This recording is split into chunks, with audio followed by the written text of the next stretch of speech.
Hola a todos, el día de hoy vamos a hacer una pequeña charla introductoria a qué es la identificación de peligros, evaluación de riesgos y determinación de controles, lo que comúnmente se conoce como la matriz I+C, ¿no? Una de las herramientas básicas que vamos a necesitar en el momento en que querramos implementar un sistema de gestión de seguridad y salud en el trabajo. Primero, sabemos que esta herramienta es ampliamente usada, que es muy básica, va a ser nuestra herramienta inicial para poder iniciar un sistema de gestión, ¿no? Entonces, ¿por qué es que es esta herramienta tan importante? Primero, vamos a poner las cosas en blanco y negro. Esta herramienta es parte de los requisitos legales. En legislación de casi todas las partes del mundo va a haber al menos una mención que nos diga de que nosotros tenemos que tener una identificación de peligros y evaluación de riesgos. Eso es inevitable, ya sea la legislación peruana, colombiana, argentina, chilena, todas de alguna manera nos va a hablar de esta herramienta. Como segundo, como ya les decía, esta va a ser la base del sistema de gestión en prevención de riesgos laborales. ¿Por qué? Porque a través de esta herramienta es que nosotros recién vamos a poder saber qué peligros tenemos. Y al saber qué peligros tenemos, sabemos qué riesgos va a estar sujeto nuestro personal al momento de realizar las operaciones. Si nosotros no tenemos este análisis previo, entonces no sabemos qué controlar. Al no saber qué controlar, entonces es que se llegan a desencadenar los accidentes, enfermedades ocupacionales, ¿no? Tercero, esta es una herramienta que nos va a ayudar a poder dar una estructura para poder gestionar nuestros riesgos. Cuando nosotros hablamos de esta evaluación de riesgos, vamos a tener una serie de niveles de riesgos, de acuerdo a la metódica que nosotros queramos elegir, en la cual nos va a dar una, digamos, orden de prioridad, ¿no?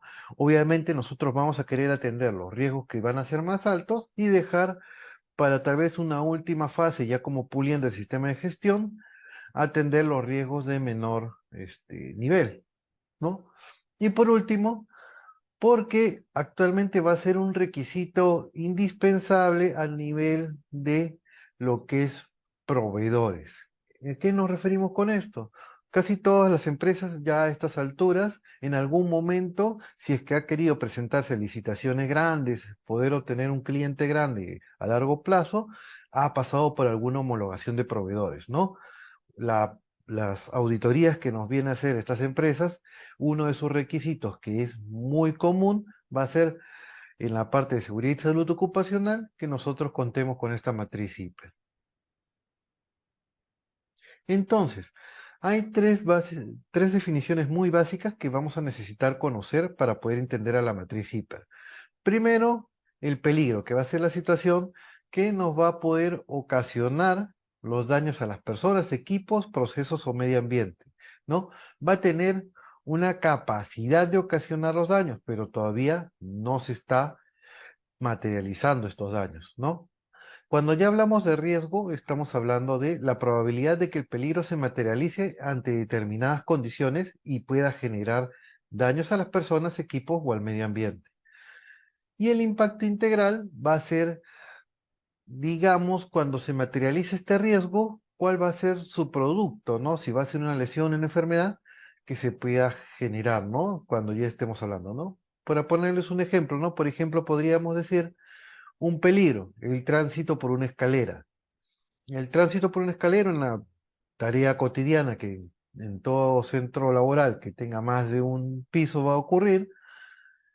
Entonces, decimos de que al estar en esta situación de que haya tránsito por la escalera, va a haber un riesgo de caída. El tránsito por escalera por sí mismo va a tener el potencial, la probabilidad, como ustedes deseen llamarlo, de generar esta caída. No necesariamente se va a dar, ¿no? Pero existe esta capacidad.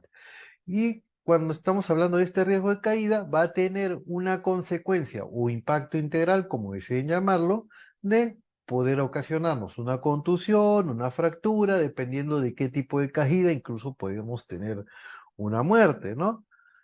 Entonces vamos a darnos cuenta, en este ejemplo muy básico, de que cada uno va a ser secuencial al otro, ¿no? Para que nosotros tengamos un impacto integral, tiene que haberse materializado el riesgo. Y para que se materialice este riesgo, tiene que existir un peligro, ¿no? Y eso va a ser un concepto que va a ser muy importante de que siempre lo tengan en su cabeza, porque para poder gestionar los riesgos, poder controlarlos, vamos a tener que atender a estas posibilidades, estas probabilidades de que se materialice el riesgo. Entonces ya sabemos el concepto básico de lo que es una matriz hiper. Ahora, ¿cómo se calcula? También es una operación que a simple vista tal vez no sea muy compleja, ¿no? Nivel de riesgo es igual a probabilidad por severidad, ¿no? Entonces, digamos, por ejemplo, ahí pueden tener un ejemplo, ¿no? Los cables que están tendidos sobre el suelo, en el cual tenemos una persona que caminando se tropieza con estos y al caerse puede tener una contusión o puede tener una fractura, ¿no? Cuando hablamos, en este caso estaríamos hablando otra vez, ¿no? El peligro, el tránsito a través de un área desordenada o con cables expuestos, ¿no? El riesgo, caída a nivel. Y el impacto integral que va a ser esta contusión o fractura, ¿no? Cuando hablamos de la matriz hiper, lo que vamos a buscar es de que estas probabilidades se reduzcan al mínimo. ¿A través de qué? A través de controles, ¿no? Por ejemplo, no va a ser lo mismo la probabilidad de que una persona tropiece con esos cables, si estuvieran simplemente expuestos, a que nosotros coloquemos un protector de goma que nos va a señalizar y va a impedir de que estos cables estén simplemente tendidos, ¿no? Nos va a dar una manera de advertencia para no tropezarnos con ellos. Y en el lado de severidad a veces también podemos controlarlo en el sentido de que podemos asignar controles para que de materializarse este riesgo tengamos una lesión mucho más leve, ¿no?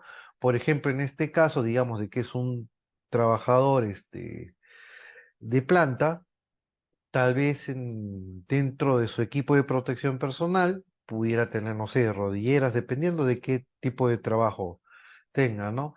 El equipamiento que impida de que tengamos una fractura y tengamos tal vez solamente una contusión. Estamos hablando de un ejemplo tal vez un poco etéreo, ¿no?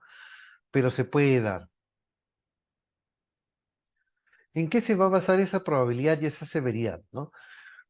Como les decía, el cálculo de la matriz hiper es una operación relativamente simple, ¿no? Nivel de riesgo es igual a probabilidad por severidad, ¿no? La probabilidad va a ser, mi recomendación, que siempre la digo en voz alta, es cuando ustedes busquen implementar por primera vez, haga lo que sea una variable lineal, ¿no? Tal vez en una matriz, y vamos a hablar un poquito más adelante en una tabla, de que sea simplemente categorías de probable, poco probable, muy probable o extremadamente probable. Eso es cuando hablamos de la probabilidad como una variable lineal. Pero también puede ser muy específica. Podemos tener n variables que nos hable de mi probabilidad va a depender tal vez de cantidad de trabajadores expuestos, del tiempo de exposición en las tareas, de la cantidad de controles implementados, cuán formado esté mi personal, cuán adiestrado esté, cuántos procedimientos tengo implementados.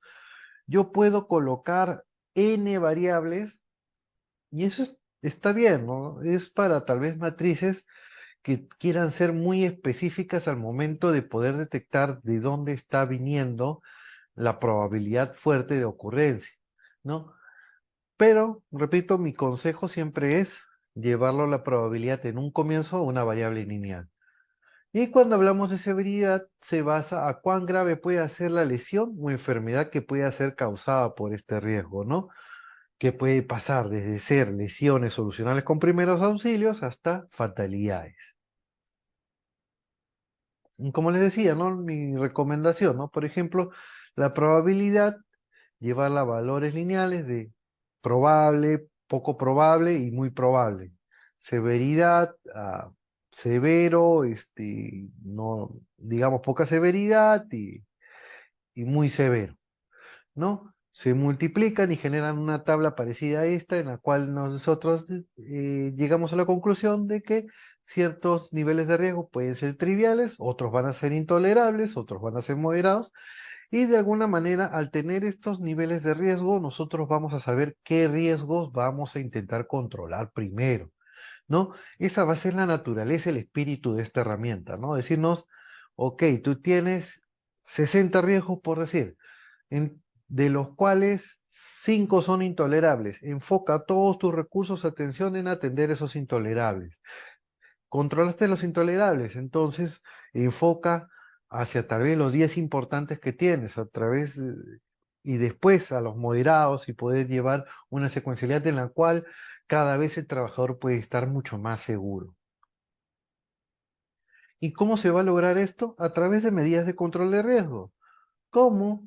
Bueno, siempre se habla de esta jerarquía de controles, ¿no? Primero lo que es la eliminación, intentar eliminar la situación de riesgo. Segundo, poder sustituir el riesgo por uno que genere lesiones más leves o tal vez una enfermedad mucho más controlable. Si no podemos hacer eliminación y sustitución, hacer controles de ingeniería, por ejemplo, guardas de seguridad, encapsulamiento de ruido, múltiples controles que se pueden hacer directamente hacia el proceso, hacia la maquinaria, ¿no? A pesar de tener controles de ingeniería, sigue habiendo una probabilidad alta, tal vez hacer controles administrativos, lo que es formación de personal, capacitaciones, procedimientos, estándares, control de tiempos de trabajo, ¿no?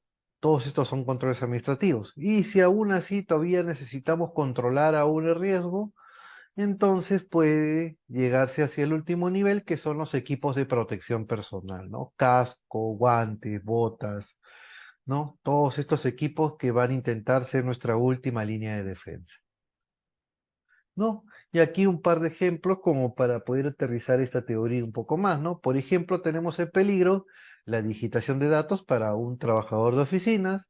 Su riesgo al cual va a estar sujeto este trabajador va a ser la exposición a movimientos repetitivos porque todo el día está tecleando, digamos, tal vez un call center. El impacto integral que puede tener va a ser una tendinitis de muñeca por la posición en la cual va a estar poniendo las manos. ¿Y qué medidas de control tal vez se le puede asignar? Pausas activas, que tenga estándares ergonómicos en los cuales le digan al trabajador cómo hacer la tarea, que tenga capacitaciones de concientización en cómo hacer el trabajo de manera correcta, en cómo hacer las pausas activas, ¿no? Qué posiciones tomar, ¿no? Etcétera. Y a través de esta secuencialidad nosotros vamos a estar controlando ese riesgo, ¿no? De que él esté expuesto a movimientos repetitivos, ¿no? Conforme yo le dé más formación, le dé mejores estructuras en su puesto de trabajo, le dé mejores estándares, él va a ser menos probable de que esté expuesto a este movimiento repetitivo, ¿no? Tenemos otro ejemplo ahí, ¿no? Por ejemplo, la manipulación de productos químicos, que en sí mismo no es un problema, pero tiene el potencial de que se materialicen el riesgo de contacto con sustancias químicas, ¿no? Digamos, por ejemplo, algún solvente, una sustancia cauterizante, ¿no? ¿Cuál va a ser el impacto integral? Una quemadura química y qué medidas de control tal vez podamos asignarle, ¿no? Dependiendo de qué químico estemos hablando, tal vez sustituirlo por un químico de menor daño, que pueda causarnos menos daño si es que estamos en contacto con él, hacer procedimientos sobre cómo manipular el químico, señalizarlo, usar guantes de seguridad, incluso tal vez, incluso analizar si realmente ese químico es absolutamente necesario para nuestro proceso y simplemente eliminarlo, ¿no? Pueden haber múltiples medidas de control. Así como nosotros vamos a tener múltiples peligros y riesgos, siempre van a haber también medidas de control. Ya cuando nosotros hayamos implementado nuestras medidas de control ya hasta lo más que se pueda, siempre de todas maneras va a existir un nivel de riesgo residual, ¿no? Que va a ser, bueno, lo que siempre va a quedar como un riesgo inherente, ¿no? Bueno, señores, y eso ha sido una muy breve introducción a lo que es la matriz hiper. Espero que sea de su ayuda y que puedan ustedes compartirla tal vez con sus empleadores o con personas que estén implementando su sistema de gestión. Muchas gracias por su atención.